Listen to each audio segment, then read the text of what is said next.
আইসগু নানি উড়ি দি আলু দি পুঁই শাকের ডেঙ্গা দি খাংলা মাছ দি মাথা দি খাংলা মাছের মাথা দি রান্দিমু।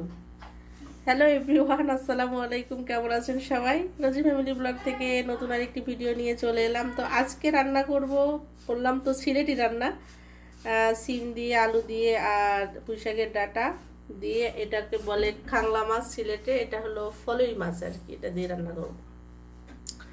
সব কিছুই বাটা মশলা নেওয়া হয়েছে। তো এর ভিতরে মরিচ বাটা আছে, তারপরে পেঁয়াজ বাটা, রসুন বাটা সব একসাথে।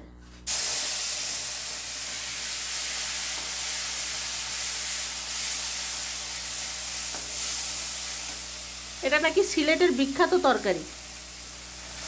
এই খাংলা মাছের মাথা দিই, মানে ফলই মাছের মাথা আর কি। মশলাটা ভালো করে কষাই নেব। এর ভিতরে দিয়ে দেবো সিম। এই সিমগুলো বাড়ির সিম আর কি, আমার আম্মা পাঠাইছে।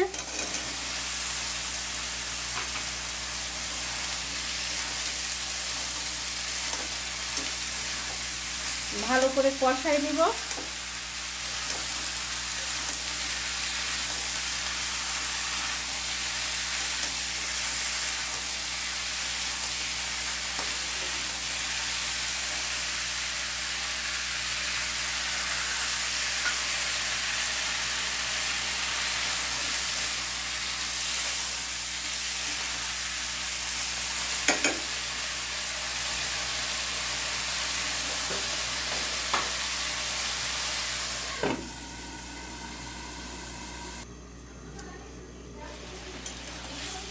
ভালো করে কষাই নিব।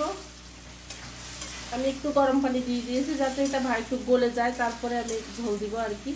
কারণ সিম সব কিছুর কিন্তু একটা কাঁচা গন্ধ থাকে।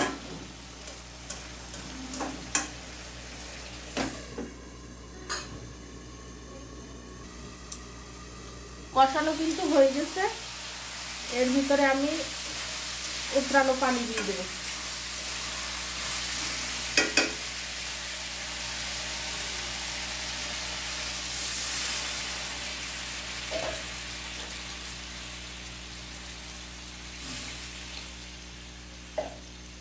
আলুটাও অলরেডি গলে গেছে, আর সিমগুলো বাড়ির সিম তো একদম খুব সুন্দরভাবে গলে গেছে আর কি। আর এর ভিতরে আমি মাছগুলো দিয়ে দিব।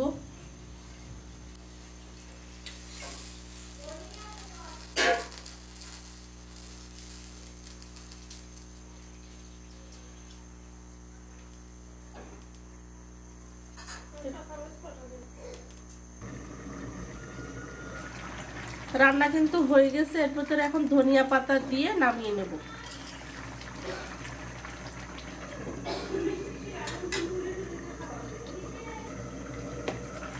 রান্না হয়ে গেছে, এবার ধনিয়া পাতা দিয়ে নামিয়ে নেব। কেমন হয়েছে খাংলা মাছের রেসিপিটি অবশ্যই কমেন্টে জানাবেন। সিলেটি রান্না, তবে এটা আমি আমার মতো করে রান্না করেছি। তো আজকে এই পর্যন্তই। ভালো থাকবেন, সুস্থ থাকবেন সবাই। আমার একটা ইউটিউব চ্যানেলও আছে, রোজি ফ্যামিলি ব্লগ নামে। ওই চ্যানেলটা যদি ভালো লাগে অবশ্যই একবার ভিজিট করে আসবেন। আজকে এই পর্যন্তই। ভালো থাকবেন, সুস্থ থাকবেন সবাই। আল্লাহ হাফেজ।